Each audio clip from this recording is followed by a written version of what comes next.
Now what happens? The pressure in the aorta, distal aorta, push back the blood towards the ventricle, and that is causing the closure of the aortic valve.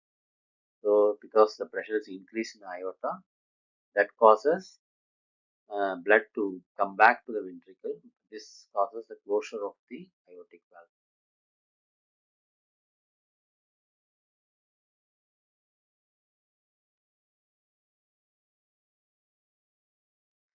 Isovolumetric relaxation. Now the ventricle is relaxed. Okay, so now what is the position of the valve? The valve is closed. Okay, so this begins with the closure of the aortic valve, that is the second heart sound. Both the valves are closed. Atrioventricular valve and aortic valve is closed. There is a closed cavity. It is like an empty bottle. Little blood will be there. Now, what is the purpose of this phase? Like isovolumetric contraction, where the purpose is the intraventricular pressure increases. Here, the intraventricular pressure drops. It has to fall uh, below the level of the atrial pressure. Okay, then only now will come from atrial to the ventricle. For that purpose, the intraventricular pressure is falling. So it ends with the opening of the AV. So now this phase ends with the opening of AV valve because pressure will be already building up in the atrium. Now this pressure causes opening of the AV valve. It leads to the next phase, that is rapid filling phase. Due to increase in the pressure in the atrium, a pressure gradient is built. It begins the opening of the atrioventricular valve. Blood flows rapidly between and because of the pressure gradient from atrium to the ventricle. Comes a slow filling phase, which is called diastasis. Here, the rapid flow is reduced. Both atrium and ventricle actually they are in the diastole phase. That is why it is called diastasis. It looks like a single chamber filled with the blood.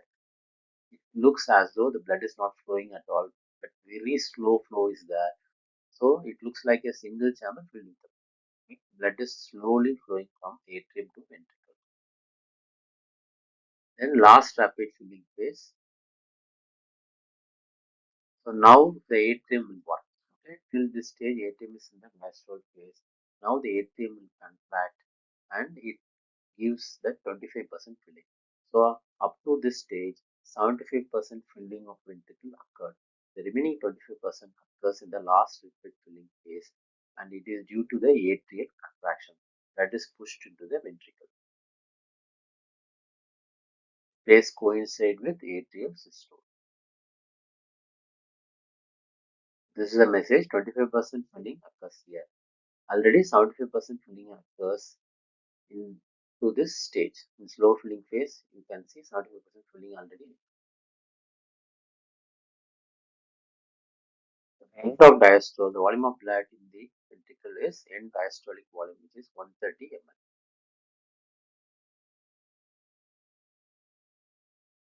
Now, this is a vigorous diagram which explains the ventricular pressure and volume relationship in coincident with the heart sounds that is recorded by phonopodiogram and ECG electropodiogram. This is the electrical activity of the heart. Usually, electrical activity occurs before the mechanical events. Now, coming to the phase, so we have systole and diastole. In systole, you have the isovolumetric contraction. It is the first phase. What happens? The pressure in the ventricle increases, say from 2 to 3 millimeter, it increases to 80 millimeter. This happens in the isovolumetric contraction phase. The next phase is a rapid ejection phase. Till the pressure is increased more than the aorta and blood is also pushed into the aorta. So this is the rapid ejection phase. And then the slow ejection phase, pressure is started falling, and this is after the slow ejection phase. This marks the closure of the aortic valve and the ventricles started relaxing. That is the phase of diastole. The first phase is isovolumetric relaxation. Like isovolumetric contraction, it is very steep, but it is downward. Pressure is falling from, say, from 120 or 110 millimeter, it is falling to 3 to 4 millimeter. This is isovolumetric relaxation. Then we have the rapid filling phase. Filling only occurs, there is no increase in the pressure. Then this one is the slow filling phase. This is rapid filling and slow filling phase. And the next one, after this phase, we have the last rapid filling phase. This is the last rapid filling phase, which coincides with the atrial contraction. There is small increase in the ventricular pressure because of the pushing of blood from atrium that causes little increase in the pressure from this phase. This is last rapid filling phase. How, how to correlate with the ventricular volume? See, ventricular volume, we have two volume. One is the end diastolic volume, say around 120 ml is the end diastolic volume, and the end systolic volume is around 50 ml. So, what happens? You can see the graph coinciding. Here we have isovolumetric contraction phase. The volume remains constant. It is filled with blood. What is the amount of blood filled? That is end diastolic volume 120 ml, 130 ml. Then what happens in the ejection phase? The volume is reduced. In rapid ejection, it is reduced. What happens in the slow ejection phase? Here also it is reduced. The volume is reduced. Coming to isovolumetric relaxation phase, the volume remains constant. Then what happens in the rapid filling phase and slow filling phase? The volume is increasing. It is increasing and reaching the end diastolic volume. So after the slow ejection, what is the amount of blood remaining here is end systolic volume. The end systolic volume is around 50 ml and the volume remains constant. Then because there is no, it is empty. Okay, that's why it is given in horizontal way. Then we have the increase in the volume. And usually ECG, we have the PQRS complex. P wave is refers to the atrial depolarization. It occurs before atrial systole. P wave. Then we have QRS complex. It occurs before ventricular systole. It's very simple. Then we have T wave. It occurs before ventricular relaxation. Okay, T wave is ventricular repolarization. QRS is ventricular depolarization and atrial depolarization. Then this is the correlation of ECG. You have to draw this electrical event before the mechanical events. Then the sounds. The first heart sound is corresponds to the closure of the atrioventricular. Atrioventricular is closed, ventricles start contracting. So this marks the first heart sound. Then we have second heart sound. It marks coincide with the closure of the aortic valve after the rapid ejection phase. So S1 and S2. S1 is closure of atrioventricular valve. S2 is closure of the aortic valve for the semilunar valves. Then we have the S3 occurs due to rapid filling. Okay, it occurs in abnormal conditions. If the rapid filling will causes S3 sound. And S4 is due to the atrial systole. Atrial contraction in some abnormal condition will get S4 sound. So S3 is due to rapid filling. S4 is due to atrial contraction. So this was recorded by phonoaudiogram. This is electrocardiogram. This is left ventricular volume graph. And this one is left ventricular pressure graph. And we have aortic pressure graph. It's very easy. It starts with 80 millimeter and goes to 120 millimeter. Again, it comes back to 80 millimeter. The aortic pressure is the pressure which you are recording in the normal sphygmomanometer, 120 by 80. The maximum pressure is the 120 and the minimum pressure is the 80 in aorta. So this is the biggest diagram. You draw the biggest diagram and you correlate the ventricular pressure then ventricular volume. So to sum up, cardiac cycle is zero point 0.8 seconds. We have systole and diastole. Imagine, remember the ventricular system, zero point 0.3. We have three phases: isovolumetric contraction, rapid ejection, slow ejection. Ventricular diastole, zero point 0.5 seconds, five phases. Motodiastole, isovolumetric relaxation, rapid filling, slow filling, and last rapid filling. Thank you.